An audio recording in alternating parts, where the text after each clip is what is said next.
Yo, boy, so LOL Shinya just uploaded the video with one of the most intense titles I've ever seen, which is Why Genshin Impact and Wuthering Waves Will Destroy Each Other.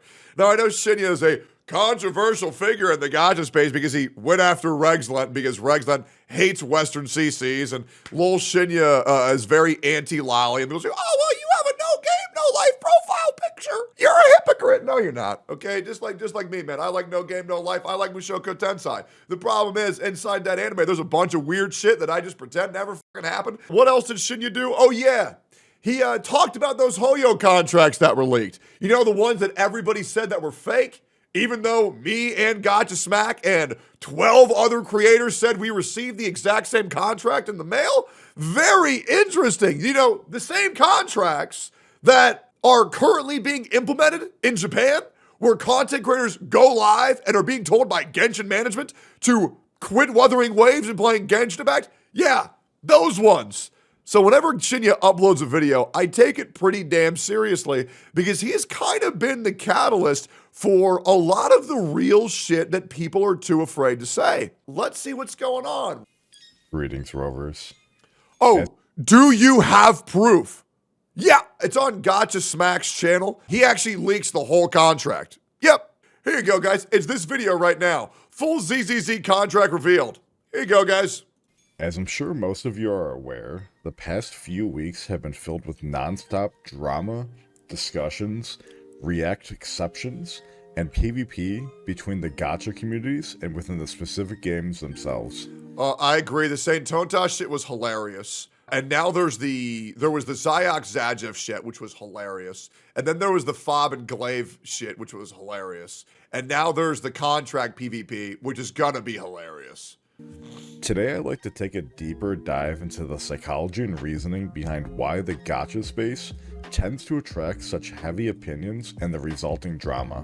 Because everybody in this community is mentally ill because you have to be mentally ill to enjoy gacha games. Yep, hope that helps. All right, end of the video. For our examples today, we are going to specifically be discussing the vitriol between the Wuthering Waves, also known as the Kurobots, and the Genshin Impact, also known as the Hoyo Shills, communities. Sure. So let's start with the most obvious reasoning. Tribalism is an innate human condition that can be traced back to the very first humans. Yeah, today we usually call that racism.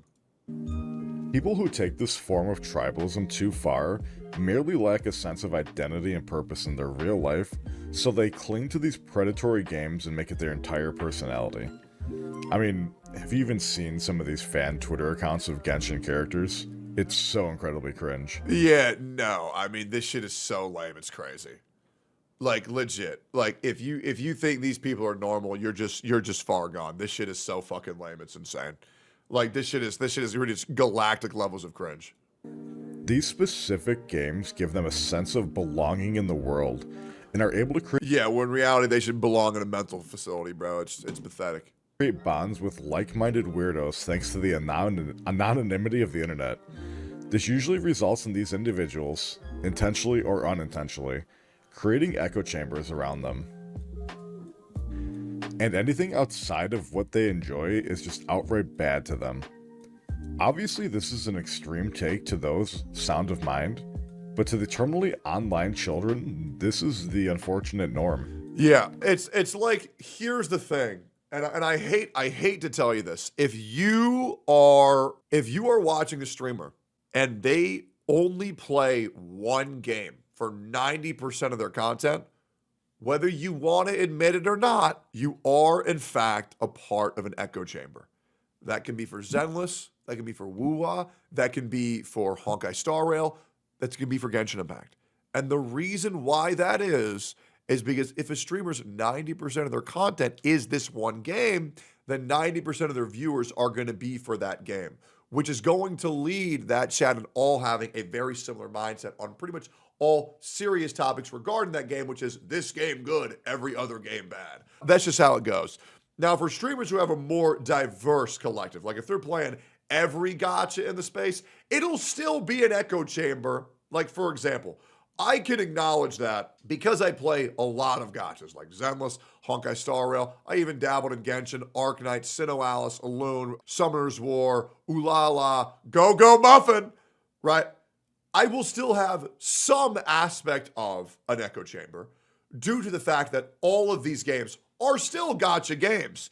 However, I'm still playing a lot of things like Elden Ring and Marvel Rivals, Path of Exile 2, just to name a few. However, I do play gacha games en masse, so I do understand that every take that I say to my chat will have some towards of leaning favor towards gacha genre as a whole. And I'm okay with that because usually I don't talk about big issues outside of the gacha space other than things when it comes to money or VTubers because I'm still very well versed in the knowledge pool of those. However, I do know when it comes to talking about gacha games, my chat is going to be more favored towards gacha games than against. So acknowledging where my chat's perspective and their loyalty lies will lead me to not getting brainwashed into my own echo chambers mentality and force me into bad takes that I otherwise wouldn't have if I go with the commonality of the mob of which I have here. Hopefully that makes sense. So let's discuss another uncomfortable topic. The average age of gacha players is extremely low. Yeah. One prominent 2023 study found that 33% of players were between the ages of 18 and 21, 10% were under 18, and 74% are in their 20s. The study also identified the average gacha game player as lonely or with very few friends and is emotionally vulnerable. Well, yeah, that's why Honkai Impact, dude, Hoyoverse's entire plan was to make anime waifus for sad, lonely loser males. This is a legitimate thing you can find on YouTube. It's no secret that Genshin Impact was arguably the first normie gacha. Yes. That basically put the genre into the mainstream light. Absolutely. Which deduces us to believe a significant majority of the player base of Genshin are on the younger end. Yes. Now, that being said, first of all, I absolutely agree. However, I don't want to say it put all of gacha in the mainstream. It definitely put Genshin in the mainstream. And now other gachas coming after Genshin are becoming more mainstream. However, it didn't retroactively affect like the Summoners War or the Arknights. You know what I'm saying? But it did put Genshin in the limelight. Mostly conjecture, as ultimately we will never get the true data due to many different factors. But if it walks like a duck, quacks like a duck, it's probably a duck. Yeah. Alright, so how did Genshin attract such a young fan base? There's a few reasonings behind this, personally, I believe. Because it's free, which means every kid was available to download it. It's mobile, which is a lot more zoomer forward for gaming, as well as it's a reskin of a Nintendo game, which naturally attracts a younger audience, or depressed old people who really wish their childhood was still around. The barrier of entry is one of them. When we think of a game that has the most childless audience... And school was off. I'm sure most of us would think Fortnite, right? Yep. Games being free to play naturally draws a younger audience to these games. Absolutely. A 2011 article which used consumer spending data across 1.4 billion sessions suggested that younger players are the primary users of freemium games, and the ages of 25 to 34 group funds these games. Combining that thought into the happy-go-lucky atmosphere of Genshin, obviously can't speak to the game after the first initial few hours just because I couldn't bear to get through it, but it's very obviously attempting to attract a younger audience. With Paimon basically acting as a Boots the Monkey from Dora the Explorer. I've been saying this shit for years! I have been saying this shit for years! Put Paimon and Boots the Monkey side by side. Well, for the way they talk, you will see no difference. 4 years? Yes, 4 years, 4 polls. Who is used as a literary device to dumb things down and explain what's happening on the screen. This literary device is mainly used for those who have small attention spans. Getting back to the main point of the discussion, these gacha games prey on the young, impressionable, or lonely players. There's a reason why most of these games have a bland, silent protagonist. It's so because so they can self-insert because they feel like the same. Because they're socially awkward introverts. And they want to be seen as powerful, when in reality they're just fucking losers. Yep. The player can self-insert themselves into the world where they are interacting and befriending these gorgeous and handsome characters.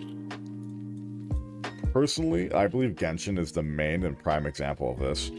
The game came out shortly after the COVID pandemic. I'll be real, man. I'm tired of self-inserts. I'm really tired of bland self-insert characters. It's so fucking lame. Started. People were bored, lonely, seeking any connection they possibly could when they had virtually zero. The stars aligned perfectly and was the solitude a lot of people needed at the time.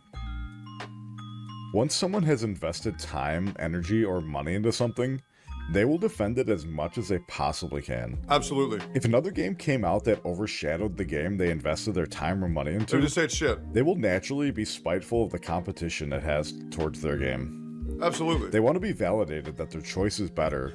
You guys don't remember PS4 versus Xbox? But that shit was insane. PlayStation 2 versus GameCube. Whatever you bought was the right choice. Everybody else was dumb. And that's just how it went. So they go out of their way to disparage anything that isn't their own. Yep. Gacha games are extremely fickle as well, as the end of service is a huge threat to most games, and a few bad months in a row could be the end for the vast majority of them. If that Case in point, Tower of Fantasy, end of service, Rip Bozo. were to happen, everything you've invested into the game is gone, and there's absolutely nothing to recoup from it except from just the memories. There's no getting back the money or time you've sunk into the game, and it's just suddenly gone, and there's nothing you can do about it. To a lot of people, this is a constant worry TOF isn't end of servicing? Yeah, I know, but it should. and fear. The Content 5 creators- players who still play it, they know and it even should. myself, are generally to blame for the situation as well. It's an unfortunate reality, but drama and vitriol gets clicks and views. For the vast majority of content creators out there, this is their main income. It's a no-brainer to discuss and cover drama when it's the fastest way to gain relevance and keep food on the table for yourself. I don't think it's the fastest way. I think it's one of the fastest way, because at the same vein of covering drama being the fastest way to the top, it's also the fastest way to the bottom. It is a double-edged sword. If you are not on top of your game and willing to defend all of your views and be able to explain all of your points soundly, then you're fucked. It really is. I do think that guides and you laugh, you lose videos and more younger content that panders to children are actually the faster ways to get to the top. And case in point, Doro and Brand Online exploded out of nowhere with TikTok Zoomer ADHD content based, like, you know, aimed towards children. We all fucking know it, but I think people see drama as a quick way to grow on YouTube, but the fastest way is actually TikTok. But people really don't want to talk about that because they lack the introspective that I have. Every larger content creator that has blown up out of nowhere, every single one of them has come from TikTok. Same thing with outside of Gacha as well. Like Jinxie and Queso, they both blew up from TikTok with ADHD content. It's the truth. This is incredibly obvious in the Genshin community, where Tectone has become such a boogeyman that they even go as far as censoring his name.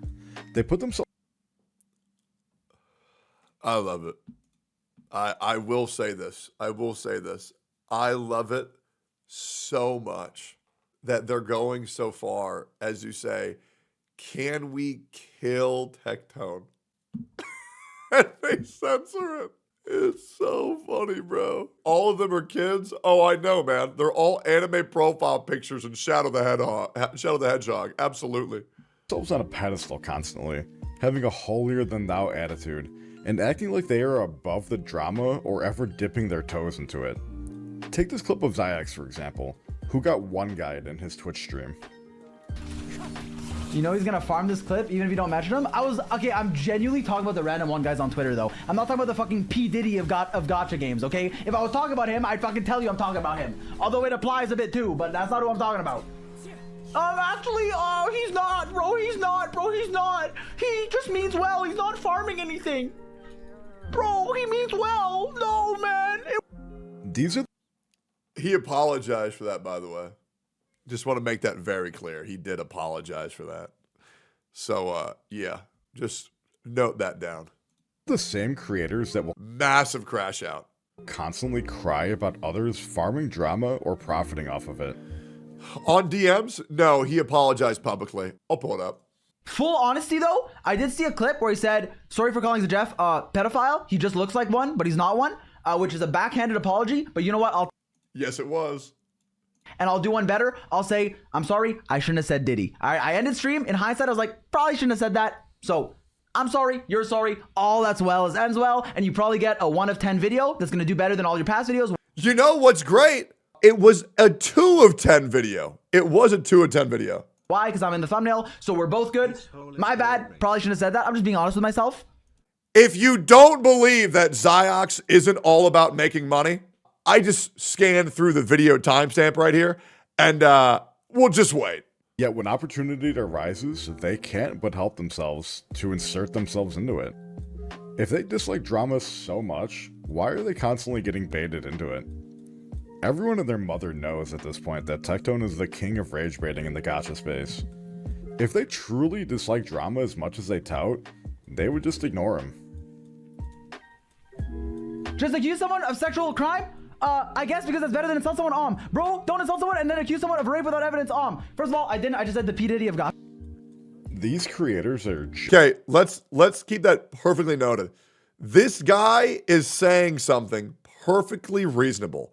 Don't insult someone and then accuse someone of rape without evidence. Insane. Very normal thing to say. Zyx is upset because he realizes he's a dumb piece of shit who makes way less money than Tectone. And he gets upset because he was called out, right? So let's continue here. Evidence.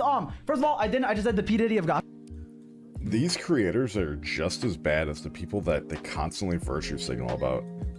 How someone can insinuate someone is guilty of SA on a baseless accusation, and then turn around and act like they're the golden boy is completely beyond me. Oh yeah. Time. Hey chat, you know, people cause drama with me. It's not because I'm an asshole, it's not because I'm a bad person, it's not because I actively lie to my audience, it's not because I try to manipulate people, it's not because I use manipulation tactics, it's not because I deceive my viewers, it's just because they're out of content. It's just because they're out of content.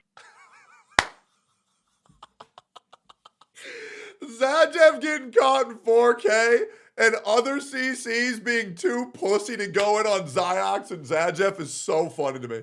These guys are so phony, it's fucking crazy. Like, the fact that there is this much proof that Zajev is a hypocritical fucking liar is insane. And people will still not talk about it because they're afraid of them. Guys, I'm going to keep it a buck. Zyox and Zajev will never collab with you. They are holding on to their little niche community as hard as they can. They don't want to share that shit with any of y'all. Straight up. This dude is a documented fucking weirdo. Not speculation, not allegations. This guy is a documented weirdo, bro. And it's so funny because their little pussy-ass fan base will come after you whenever you talk negatively of them.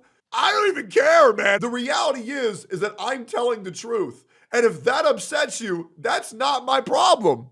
What does all this have to do with Genshin and Wuthering Waves destroying each other? Genuinely. So what it has to do with Genshin Impact and Wuthering Waves destroying each other is the fact that this tribalism is clearly demonstrated, not even more, or not as much for the games, but as well as the content creators, where a lot of games get passes for their faults, like Genshin Impact, whereas other games, like Wuthering Waves, do not get a pass for any of their faults. It's apropos for the games, it's apropos for the content creators, which creates a very unlevel playing field to where every fuck up that Wuthering Waves ever has, everyone's going to talk about it. Every fuck up that I have, everyone's going to fucking talk about it.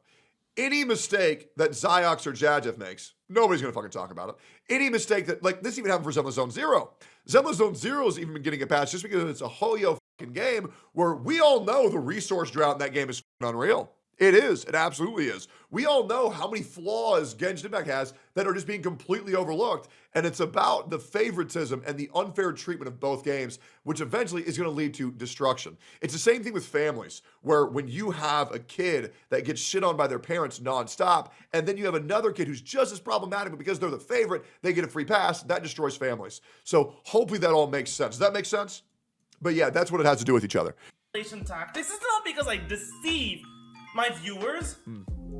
It's just because they're out of content.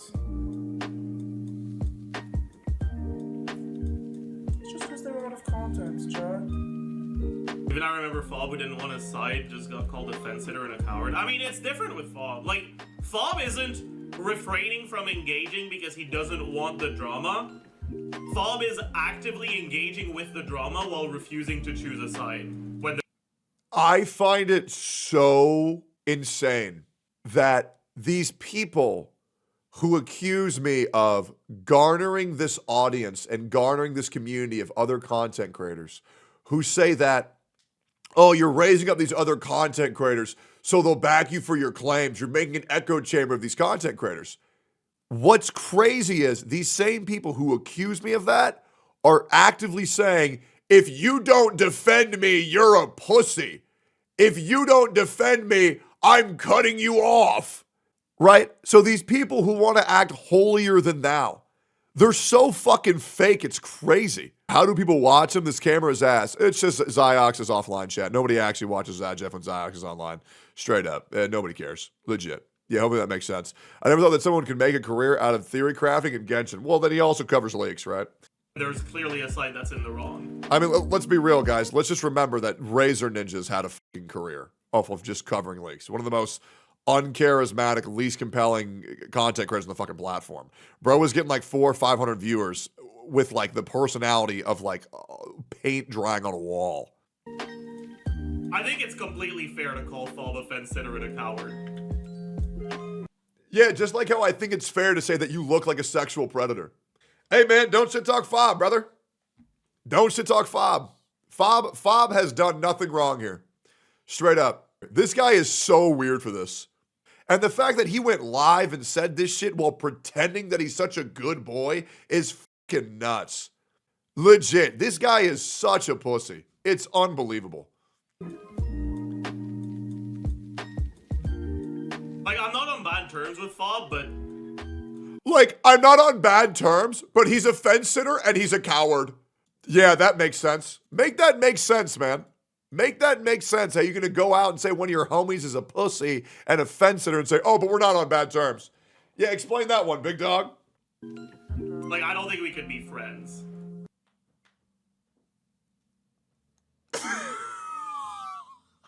You want to know why Zadjeff is so lucky that Shinya put this in the tail end of his video when everybody's going to click off in the first half? Straight up. Man, this guy sucks. Like, the way he acts and reacts in those kinds of situations, it makes me see, like, yeah, no, he doesn't give a shit if something bad happens to someone, as long as that someone isn't him. Can you imagine how horrific of a thing that is to say for someone who you say you're not on bad terms with? This clip is so bad. Bro said all this live and thought he was cooking, act surprised, reacting. Yeah, because look at how attentively he's looking at chat to agree with him. Like, bro is hard grilling chat, praying to God that his chat is saying based or Like, this is so pathetic, man.